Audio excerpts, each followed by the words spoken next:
তো ভোরবেলা তাড়াতাড়ি সবাই ঘুমের থেকে উঠে পড়ছি। রাইতবেলা এমনিতেও ঘুম হয় নাই, তাও সকাল সকাল উঠে লাগছে কারণ দাদার আজকে দিবাস। আর দেখো আমি হচ্ছে চালনগুলো বের করতেছি কারণ গোষ্ঠীর কেউ লাগে, আর তেমন কেউ ছিল না আমাকে বাড়ি, তো আমি ছিলাম, তার জন্য আমি বের করতেছি। তারপরে আমি হলুদ করছিলাম।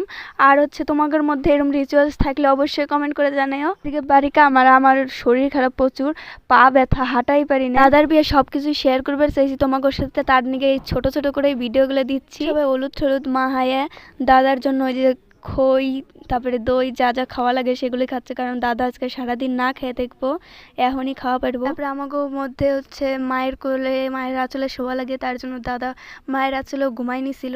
তোমরা এরকম নিয়ম কারণ দেখছাও না, দেখলে আমার এই ভিডিওতে দেখে নাও। আর আমাদের মধ্যে অনেক কিছুই নিয়ম আছে। আর হচ্ছে ভিডিওটা কেমন লাগলো অবশ্যই জানাও।